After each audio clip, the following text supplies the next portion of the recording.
Welcome to DM Journal, session 2, and let's just get into it.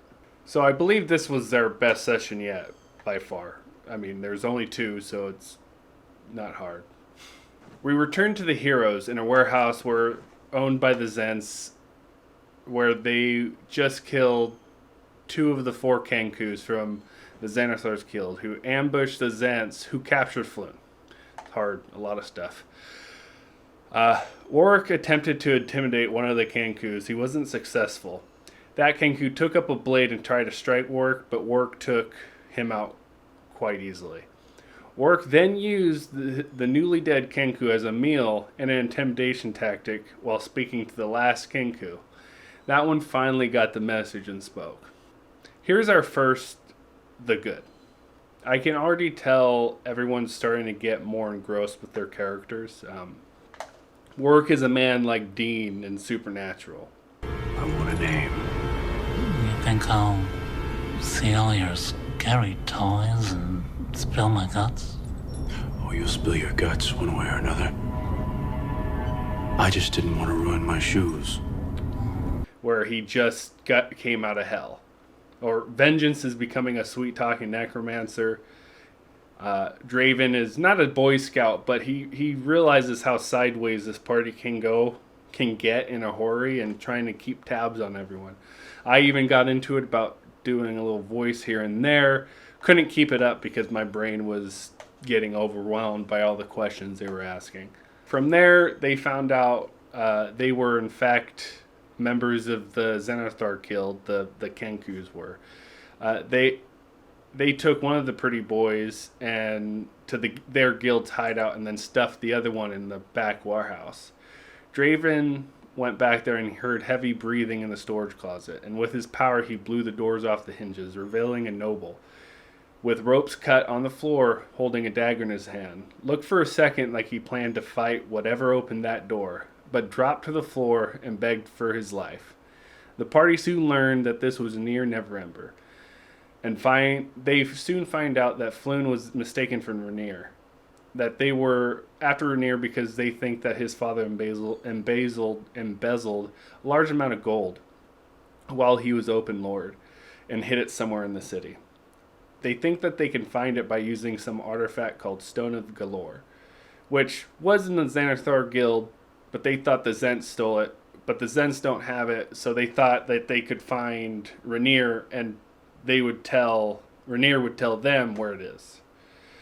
From all this ruckus that was happening inside this warehouse, city guards marching 20 strong, led by Captain Eustace Staggett, came into the building, started ordering his men to gather the bodies and the prisoner, and they surrounded the perimeter.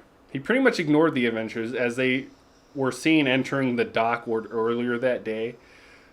Didn't seem affiliated to any of the groups that have been terrorizing and felt them being no threat. He sees Rainier Neverember and his demeanor kind of changes. While asking the noble why someone like himself would be here, Rainier replied, he's with these helpful adventurers. Staggett gives the adventurers some advice, tell them what they should and shouldn't be doing in the dark world, and let them go. The party sends Neverember to the yawning portal to find Volo. They end up finding out that they could follow certain symbols and found the symbol on top of a sewer entrance and jumped in and continued following them to the guild. Here we can insert my first, the bad. I see with a couple of the players it's a little slower, but it may be the way they play, and that's 100% fine. The next couple sessions I'll have hooks specifically for them to try to pull them out, but these players could be the player type audience, and I may go over the player types in another video, but if they are audience members, I'll realize that in the next couple sessions, and I won't really worry about their enjoyment as much, as I know they're getting it from a different way than the others are. Inside the sewers that they jumped into, it's dark, gross, and they continue to follow the symbols left by members of the Xanathar's Guild. Doc hates the dirt, so he turned himself into a spider to keep away from the sewage, and he ended up scouting out in front of everyone and finding locations of enemies, secret doors, even if they forgot about the secret door that could have ended up in the end area. The good. They split the party again. And it was someone new. It wasn't the same person. Everyone's now, there's multiple people who can do it. Multiple people have shown that they're willing to do it. They had Doc, the druid, who used Wild Shape to find all the hidden passages, find all the enemy territory, and he went back and he told them about it.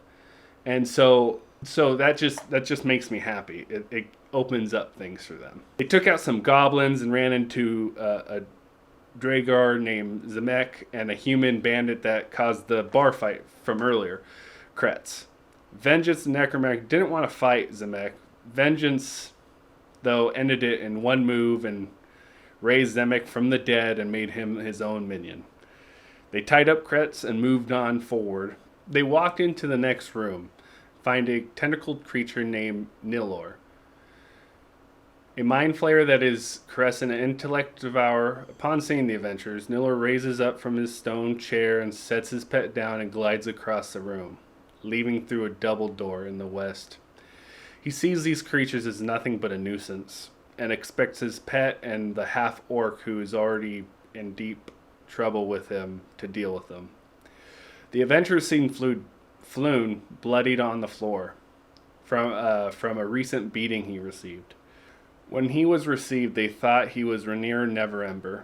The half-orc begged Nilor to let him witness the interrogation of the captive, not realizing until he did so that he had made a mistake of the prisoner's identity. Grimshar attacked these adventurers hoping to salvage some of his reputation. Ended up not really working out because the adventurers took care of him, the extra couple goblins that came in, and the intellect devourer quite handily. They moved into the room where the mind flayer fled and realized that he used a portal. They went back, grabbed Krentz as a prisoner to turn into one of the guards, and left the sewer and found a couple items on their way out and a couple bags of gold. They then headed to the nearest bathhouse to wait for a city watch to show up. Eustace showed. Captain Staggett takes Krentz and Zemek, the now undead minion, and our heroes head off to the yawning portal to receive their reward for rescuing Floon. The good. Again, this is a really good session. I didn't have a lot of bad. They didn't kill everyone. They're not murder hobos. If they were, that would be okay. Just means that that's how they play. But it also makes my life a lot easier. They even turned in the crook and explained the hideout to the watch, which is amazing. The 100% are gaining the favor of these guards, especially Eustace. And with that one, as a DM, I was going to use him as a hard ass on them, but they didn't even realize that they fixed an issue or a problem before they even had one. This is good and bad. With some of the adventurers, I can feel a little bit of a tension building between them, but it's with their characters, not their players, which is a big difference, and it's great that it's the characters. But I believe that it's good because tension and drama is good, and maybe the characters just need to say the right thing to make the other one understand where the one of the players are coming from. I don't have an ugly, but I do have a great. The pacing of the game, the strength of the enemies I tweaked from session 1 and 2 from the Dragon Heist, even the ones that I've decided not to mess with due to their powerful classes and races that they have worked out great. They have one spell slot left. They're going to their first place where they can do a long rest. They were never in danger. They didn't wipe the floor with any battle. And this was really my biggest worry as a DM, was making the fights either feel broken, not fair, or too easy. They came out on top, and they're bruised, and in some cases covered in really, really nasty stuff. Now, before I say goodbye to my players and friends who's maybe watching my videos, thank you first. But realize if I bring you up in my review 9 out of 10 times, it's because I did something that I brought up. If it's not, if you did something wrong, it will never make a video. These videos are not to put your issues on display, but put mine. If you're brought up and don't ever want to be brought up, let me know. Communication is key for everything in life and in D&D.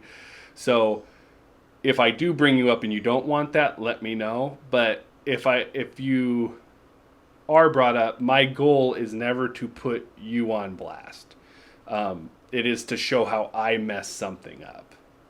So hopefully everyone enjoys this. If you did, hit the like button, subscribe, follow me all on the stuff down below. And you guys all have a great freaking day.